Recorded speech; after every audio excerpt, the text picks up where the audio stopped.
Welcome to Coffee Break with Rachel V. Hill, presented by Superbook Sports. Taking a daily look at the biggest stories in Denver sports and interacting live with you, the Coffee Break fam. So sit back, relax, grab a cup of joe, and enjoy your coffee break. Here's your host, Rachel V. Hill. Friday, everyone. It is Coffee Break. He's D-Mac. I am Will Peterson. Our buddy Andrew Mason going to join us here in just a couple of minutes. Rachel will have one more day of vacation, and then you will get to see her beautiful face again.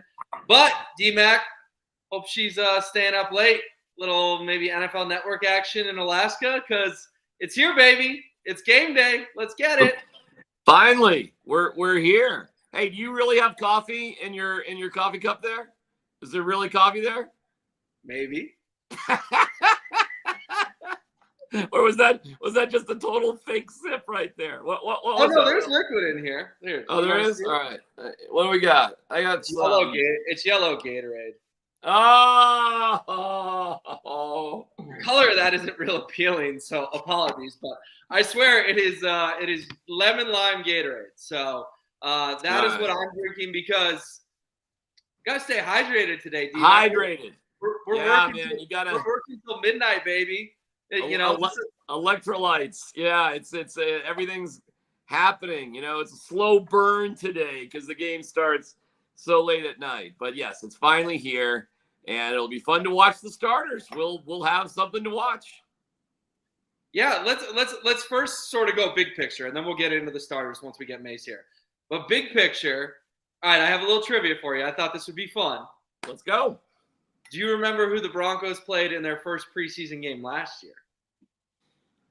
Oh boy, I remember the second game in Buffalo because it was such a. Was it Chicago?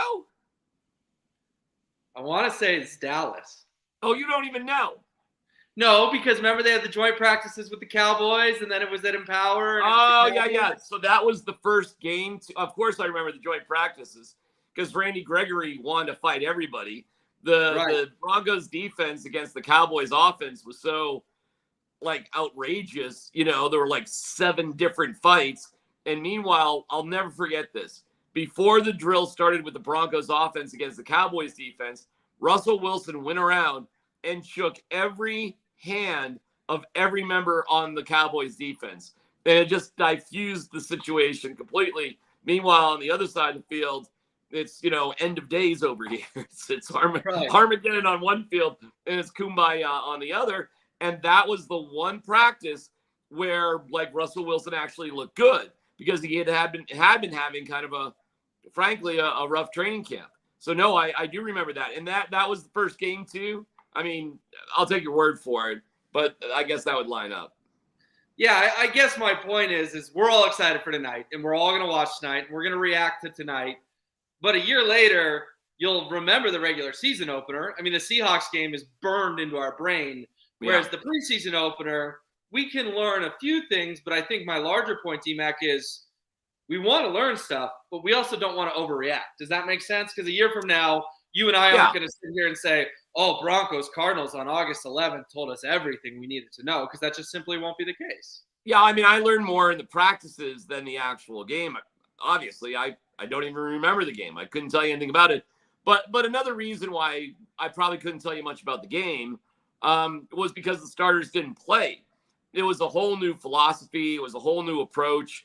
And, it was about bubble wrap and making sure guys stayed, healthy. So the preseason games last year were just, I mean, really, seriously, Will, they were meaningless because you didn't see anything from the players who are actually going to play. This year's different. Maybe we will remember something from this game that we wouldn't of last year. And I do remember the beatdown the Bills put to the Broncos in game 2 in Buffalo, which was frankly humiliating. So we'll see. But all in all, you're right. In general, preseason games don't necessarily stand out for the long haul. It's more just like a work in progress. So there are some interesting battles going on out there. And yeah, this is the first time that we see the system with Russell Wilson. And we'll see, Will, if he got sacked or not. Like we just kind of pretend while we're watching. Oh, sack. Oh, not a sack. Well, I don't know. Maybe this, maybe that. They're going to be referees. Like Sean Payton hasn't had referees all week. So, right. I mean, there's a lot of I don't know. Maybe it's interference. Maybe it's holding. Maybe it's not. Maybe it's offsides. Maybe it's a false start. I mean, we get to find out tonight about all those things. All right, let's go ahead and bring in our friend Andrew Mason, our senior Broncos writer at denversports.com. He joins us live from Glendale, Arizona. Mason, we have a little echo here. Do you hear an echo? Do you hear an echo? I can hear an echo, yes, but can you hear me? How do I sound? We can hear you great. Yeah, there okay. we go. Now we can't hear myself. Now we're rolling. I'm actually in Scottsdale. I'll head over to Glendale in a few hours. Okay, how is lovely Scottsdale? Hot, but not as hot as it has been. We're not talking about 115. I think yesterday it was about 108. I walked around a little bit outside. I've had worse being down here. This is not the first time I've been down here at this time of year because the Broncos and Cardinals are very regular preseason opponents. So I've seen worse than it was yesterday. But the sight of dying cacti was pretty alarming. Dying cacti. Yes. So anyway, and there was something about this on social media. What's happening is that it's so warm at night that they're not getting enough CO2, and as a result, these saguaro that are some of them 100+ years old, they're just basically keeling over and dying as a result. Wait a second, the desert is too hot for cacti? Climate change is real. I keep trying to tell people. Oh, wow. There is a coffee break tradition with people on the road. I am curious if you open up your curtains, what we're looking at out there, Mace. Okay. You're looking at, that's not looking at a backlit mace. Yeah, backlit mace. There's not a pool out there, is there? There's a pool out there. It's 3 stories below. So no, I am not jumping off the balcony into the pool, no matter how much you two would like to see that. That's not happening. Yeah. And I didn't do what Jake did in Miami. I mean, I guess I could have hauled this thing down to the pool deck because it's open. But no, we weren't doing that today. If the pool's not convenient, you don't have to jump in. Yeah, I'll jump in. I might jump in later, but I'm not jumping in right now. Okay, fair enough. Fair, You may boil. It's so hot there that might be a problem. That being said, the field does seem to be an issue. It does. Yes. Mm-hmm. We saw that video from Mike Kliss last night. The center of it looked pretty bad, Mace. Yeah, well, that's what happens when you practice on it for 2 weeks. And look, I mean, over at the Broncos facility, of course, they've got 2 fields, right? And obviously the team periods, when fans are on the hillside, they're over on one field. When fans aren't there, they do them on the other side. The offense does a bunch of its practice over on the far field, defense on the near field. So there's a pretty even wear. Okay, imagine if all that work is happening on one field. And that's what happens over at State Farm Stadium. And so there's only but so much room, and there's only but so much they can do to it. And also, this is part and parcel of the fields that they slide in and out because they have something similar in Las Vegas with the Raiders. They're not practicing there, pardon me, but there are some issues with taking a field that you grow outside and then rolling it in. They're not always the best of surfaces, and so it's a concern. But you know what? You can't always play on ideal fields. I think that's Sean Payton's line of thinking. Look, it can't always be perfect, but you have to be prepared to be in a situation where it's not always perfect. So you go out there and play and just hope for the best. Hope it's not a wave of injuries like the Cardinals had a couple of days ago in practice. Technically, the Broncos actually have 5 fields. They have the 2 regular practice fields. They have a 3rd field that's mostly used for conditioning. They have the field house. All those 4 fields are right there. And I guess if push came to shove, you could also consider the field at Empower Field a possibility as well. Mm-hmm. So you just would never get stuck in this situation, which is kind of a reflection of, I don't know, man. I don't know what's going on with the Cardinals. I don't know what their setup is. It seems weird that they would have to be in this situation. They obviously haven't built an indoor facility aside from the arena they actually practice. And that's the key thing. Their facility is in Tempe, and obviously you guys know the geography of the region here. And the stadium is in Glendale. There isn't a viable kind of indoor setup in Tempe, which is why they do training camp at State Farm Stadium, at least recently. They used to go up to Flagstaff to NAU and do training camp. And that was a great setup because they had multiple fields and they had an indoor facility there, the Walk-Up Sky Dome, if that's still the name of it. There's actually a skiable mountain in Flagstaff. It's easily... and the climate's great up there for camp. Yeah. All right, well, let me ask you this. Is the field going to be a storyline come 11:30 tonight? I have a bad feeling it is, because even if it's not a Bronco, if it's a Cardinal, if there is one bad injury, usually that would be a knee or an Achilles, because of that field, that's going to be a story. And whoever's coach it happens to, especially if it happens to the Broncos, they're going to pop off in the post-game presser.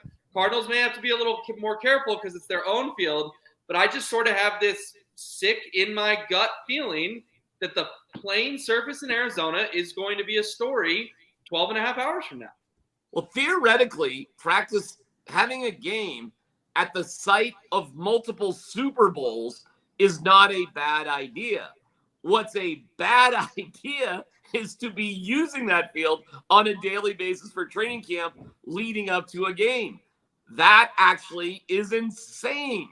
The Denver Broncos don't practice at Empower Field the week leading up to a game. They barely step foot on it. This is bananas.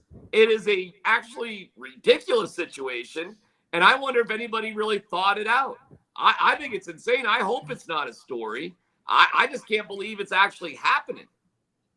Yeah, it's something that I think they're going to need to rethink. And if you're the Cardinals, maybe that's your next item on the checklist in terms of facility investment is, can we build something that allows us to have an indoor facility so we can do our training camp at our headquarters and not have to go schlep all the way up to Glendale from Tempe and do this every year? They actually do have a better indoor facility available theoretically. If they got in a partnership with the Diamondbacks, they could use Chase Field. I'm sure they'd be thrilled about that because the Diamondbacks are they're playing right now. They played the Dodgers early this week. They're playing the Padres this weekend. I'm sure that would go over well. No, but let's think this out. You didn't have to NFL play who schedules a preseason game in Arizona this early in August? This is They do it every year. I mean, now this is one of the years where the NFC teams only have 8 regular season home games, which means they have 2 preseason games. And so this is just it's part and parcel. The Cardinals were going to have 2 preseason games. They've done this before. They'll do it again. But I think the other thing is also, it's on the heels of the Super Bowl. The last time we talked about this field, people were slipping all over the place, and it was as much a story as the game itself.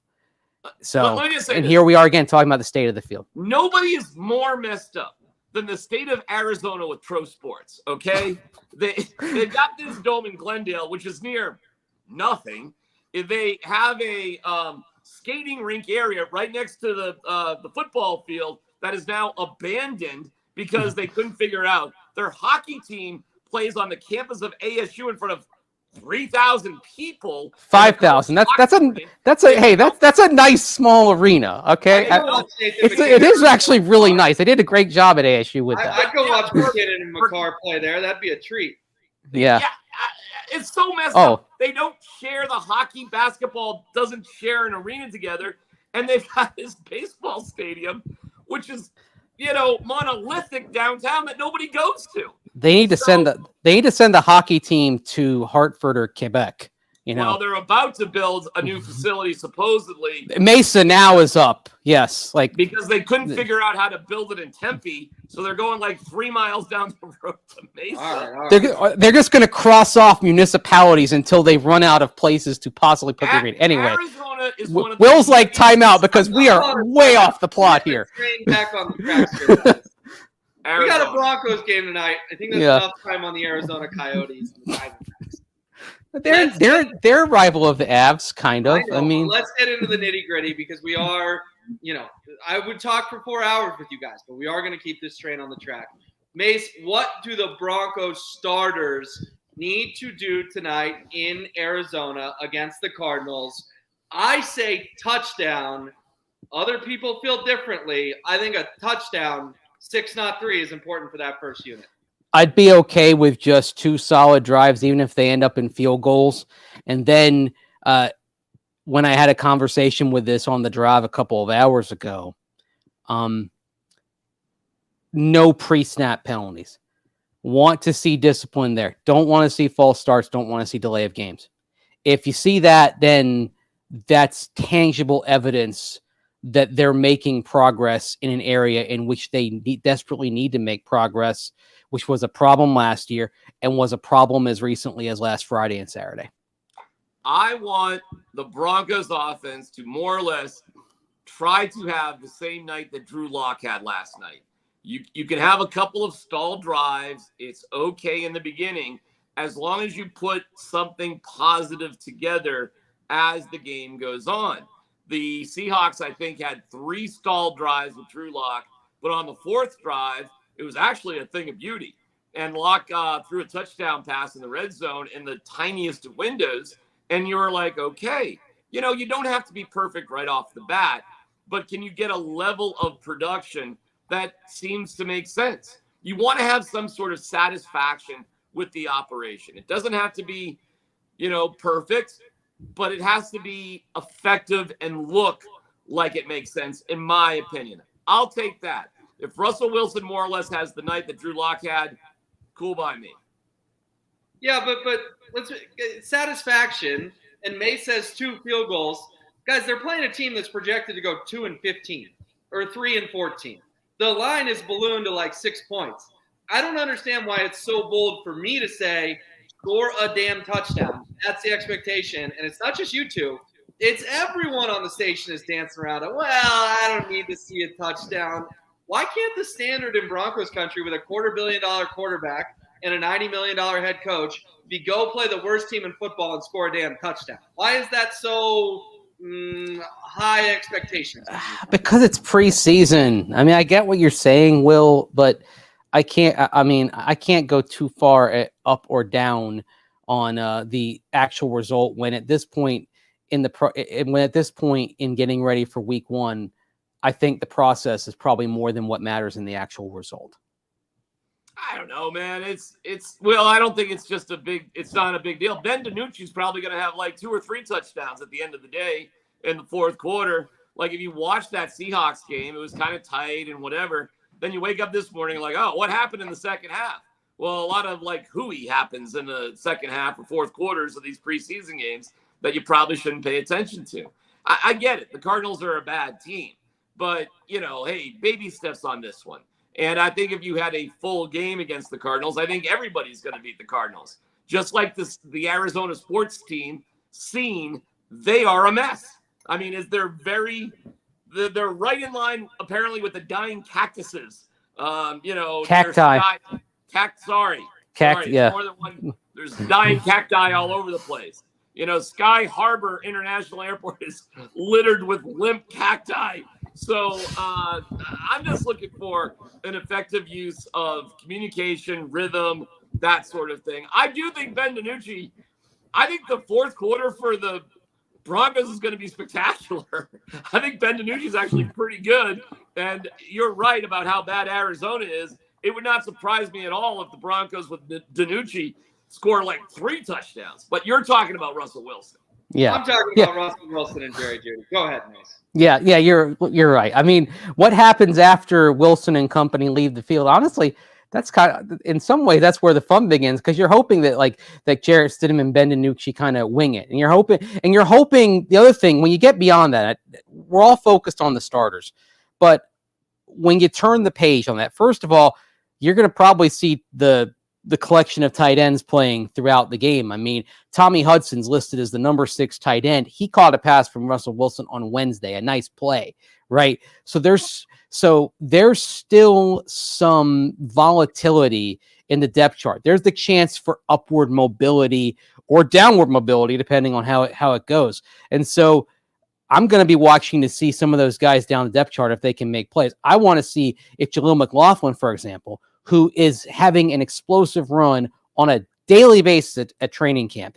He made it translate from no pads to when full pads went on. Now I want to see if he can make it translate to the game when the lights go on. And the other thing, it happens every year in preseason. Inevitably, in that environment, in that game environment, we see something from somebody who maybe wasn't jumping out at camp, but you get them into a game scenario and they come up big. And then conversely, some players who looked great in the practice realm maybe come up a little bit small when you turn the lights on. So I'm always curious to see who those are. Who are we going to be talking about Saturday, Sunday, Monday after this game? I'm sure there's a name that maybe we haven't considered, but that's just the way it always is in preseason. I'll give you a nickel if you can tell me what college Tommy Hudson's from. Oh gosh. Arizona State. Arizona State. That's why. Okay. Well, sometimes it's like on Jeopardy, where oftentimes you can just have deductive reasoning, and so with you, it's like, why are you asking that question? Of course, the father of a proud ASU alum, you sent your money and your kid there. Forks up, baby. All right, guys, we're going to go ahead and do our Russo-meter. I just want a prediction from each of you. This is a look in the future Russo-meter. D-Mac, we'll start with you. You feeling a high? I know the Russo-meter only has 2 things. Where are we going with Russo-meter come Saturday morning? We up or down on Russ after his great week of training camp this week? I think Russ is going to be 5 of 8 for 65 yards. All right, I'll give him a touchdown. 5 of 8 for 68 yards. Touchdown for Russ. I give him up. We have 2 choices. I'll go great. Ooh, look at that. Look at that Russo-meter going up. Mm-hmm. Mace, you think Broncos country will be feeling good about Russ tomorrow morning after his very good week at training camp this week?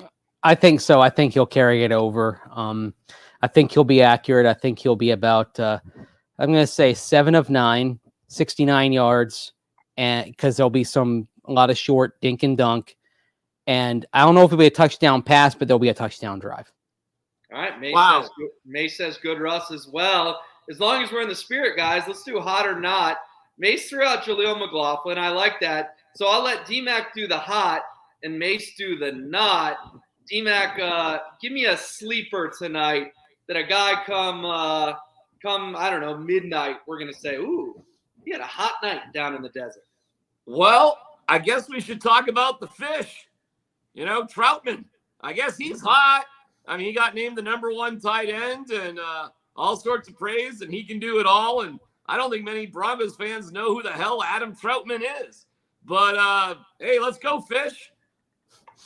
Get it? I like that. Go fish. I get it. That's should I give you a courtesy chuckle? No. A media chuckle. Oh, you're so funny up on the podium there. Yes, all right, whatever. Mace, who's not going to show out tonight that maybe Broncos country wants to see show out, but it's just not the right setting for them this evening? I mean, I'm hoping Albert Okwuegbunam shows out because I know he's capable of some explosive plays, and he's got to show that he's indispensable in the passing game. But right now, it just looks like he's kind of lost in the shuffle at this point. Yeah. All right, guys, that was hot or not and Russo-meter. Mace, we're going to keep you for another 5 minutes or so. So I want to go to the defense, and I'll throw it back to you. What do you make of Sean Payton saying Frank Clark and Randy Gregory are going to play? Good idea, bad idea, or can you not treat them any differently? Hey, if the starters are going to play, That means the starters. That means everyone is going to play. Yeah, I think they need to play. And look, they've both been monitored, in terms of being on a pitch count, a rep count. Frank Clark missed all of OTAs and minicamp because, of course, he wasn't signed. Randy Gregory is coming back from an injury. But if you're planning it well enough with both of them, you're planning to have them play. And maybe it's not every first-team defensive snap. Maybe we're talking about of the 15 to 18 plays for the defense before the second teamers come in. Maybe you're talking about them playing anywhere from 7 to 10 of them. But I think you do need to see them out there and see where their progress is, and frankly, see if they can if they can make an explosive play if given the opportunity. Because I think this is also going to be a big night for Jonathan Cooper and Nick Bonito, and if they make what they've done on the practice field translate to tonight, then it becomes an interesting dynamic there. Because by and large, you could say that Cooper and Bonito have probably outplayed Gregory and Clark's to this point in training camp. This is completely unnecessary, but I suppose if you're going to say we're going to play the starters, then everybody's got to play. Sean Payton did say, though, not everybody's going to be at an even count. So don't be surprised if some of the starters are on offense stay out there longer than some of the starters on defense. He was clear about that. Mm-hmm. So I think everybody's got to go. They got to get up a lather. They got to make some sort of contact. But seriously, I think the defensive players that really don't need this will be in and out relatively quickly. I do. And I think Clark and Gregory are two of them. What about Simmons? Do we have any gut on him? No, he hasn't practiced. No. He hasn't practiced all week. Like the guys that weren't practicing for multiple days, don't expect to see them tonight. So that would be, for example, Justin Simmons. K'Wan Williams wasn't practicing. Chris Manhertz missed a couple of days this week. Saw him on the bike. Caden Stearns? He was getting back out there, so maybe we see Caden Stearns. But I also do know they want to take a look at PJ Locke as well to see if he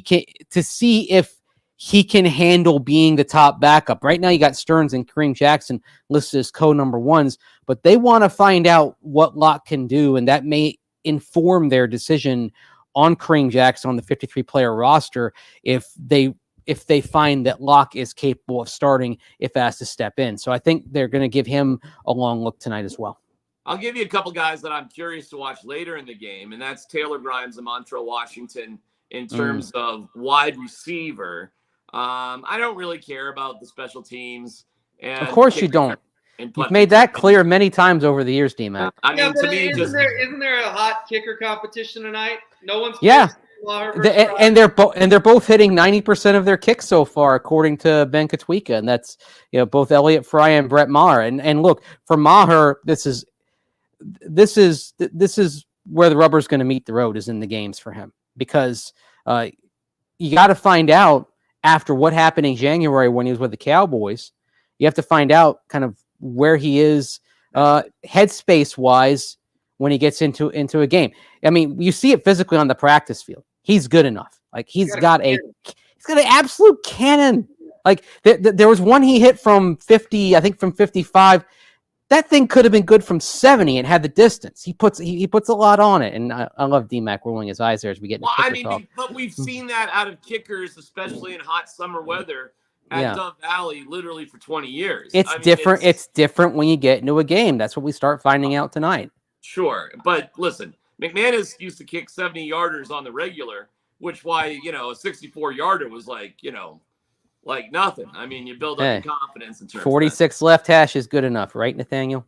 And I guess the big question is, Mason, is it still a possibility a kicker could be brought in from somewhere else? I mean, Peyton did allude to that. Yeah, he alluded to that 2 months ago.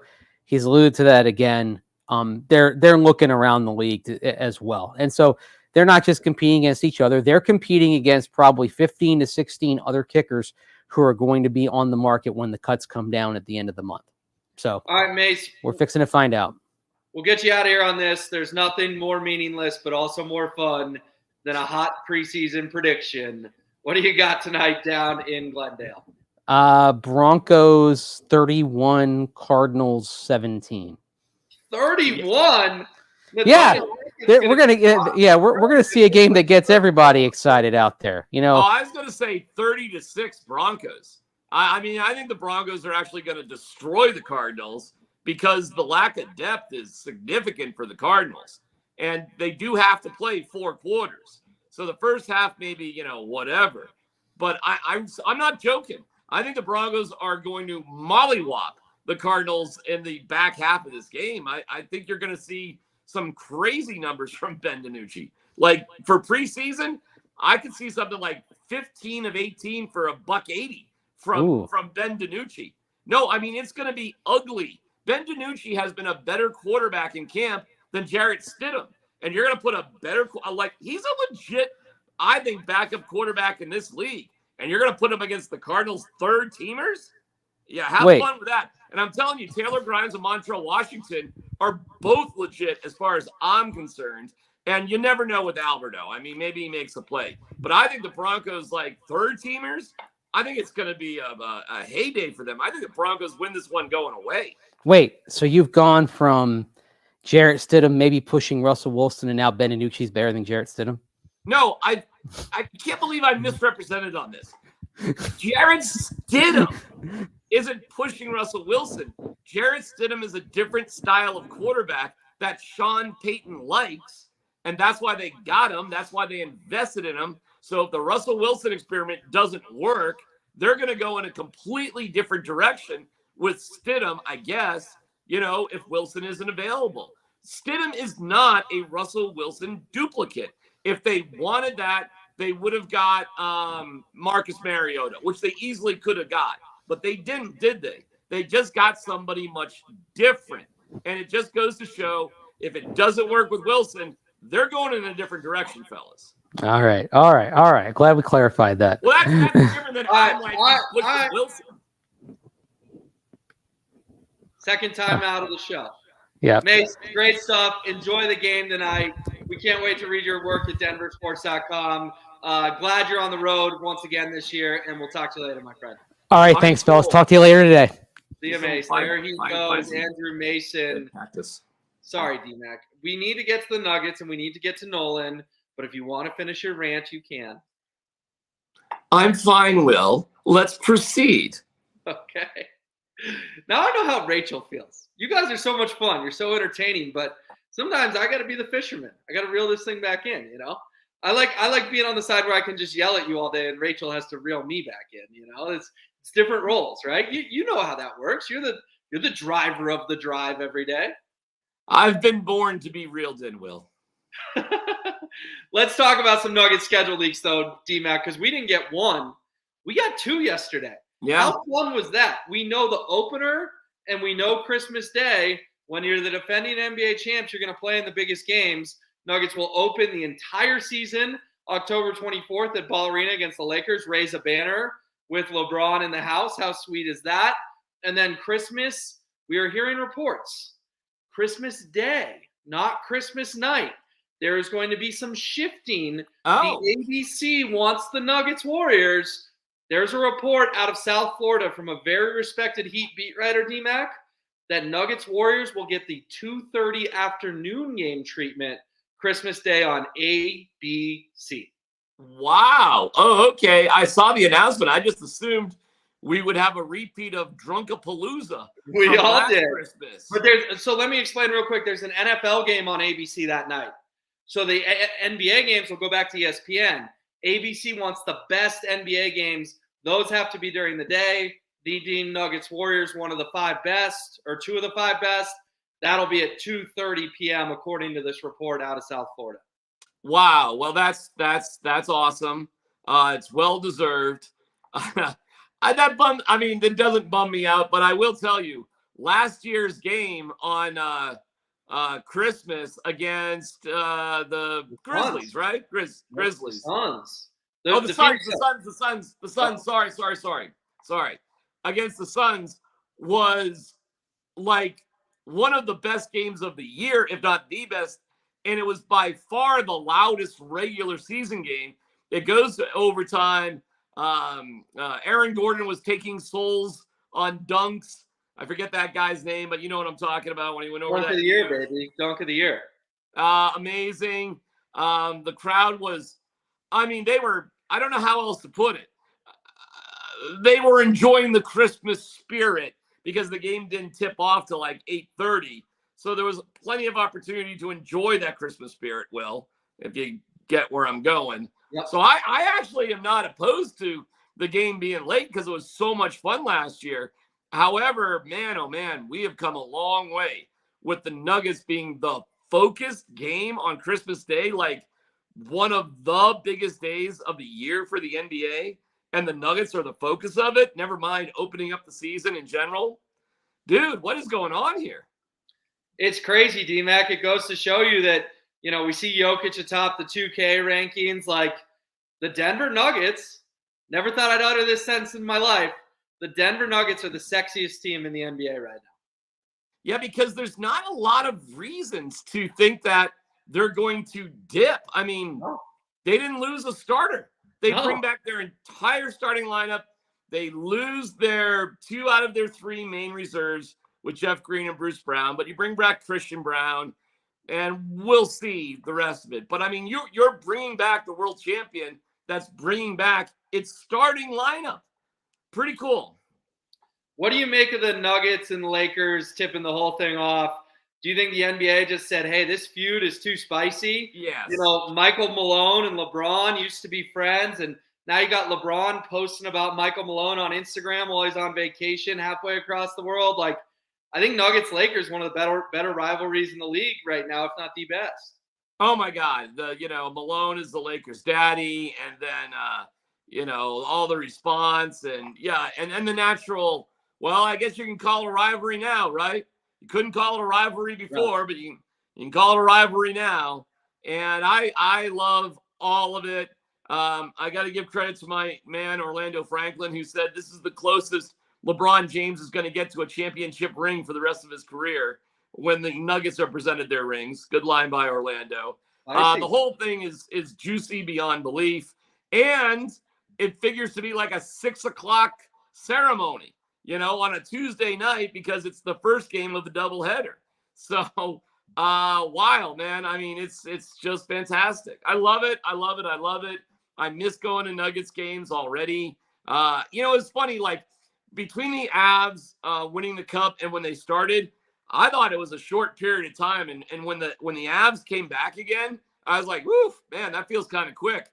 Right. I don't feel like that right now with the Nuggets. I kind of want them to get going right now. I can't wait for them to start up again.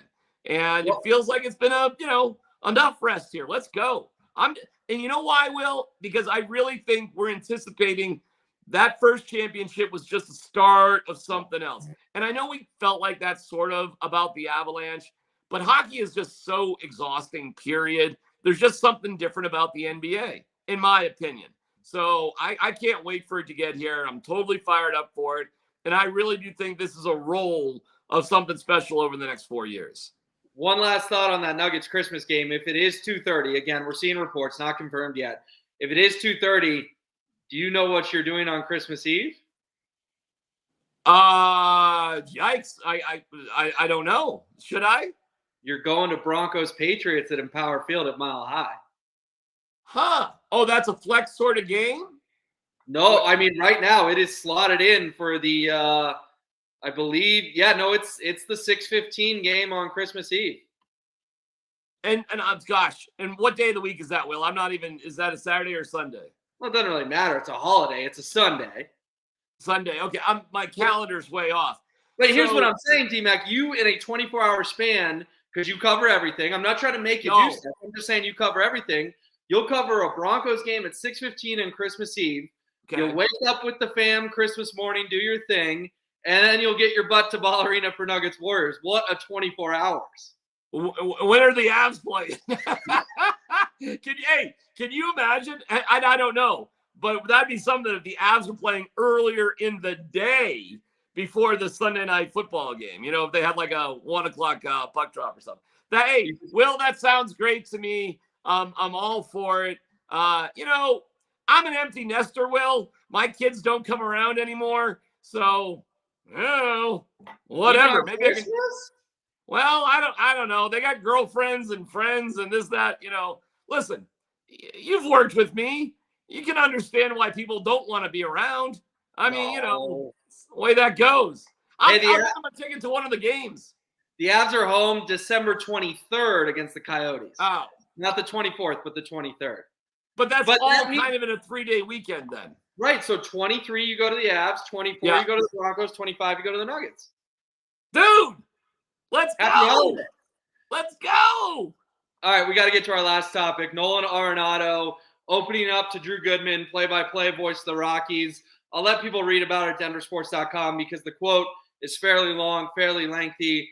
But what do you make about Nolan for the first time in 2.5 years, D-Mac, giving some candid thoughts on the trade and admitting he screwed up by taking his frustrations public? Well, I mean, myself, Brandon Stokely, others have called out Nolan. And, it's easy to just blame the Monforts and Bridich, I suppose, for being the bad guys here. But I thought Nolan's behavior was ridiculous. And him leaking out messages, and he admitted he was wrong to do so, as he was. And I just thought, hey, Will, have you ever been to where the Cardinals play? Yes. Okay.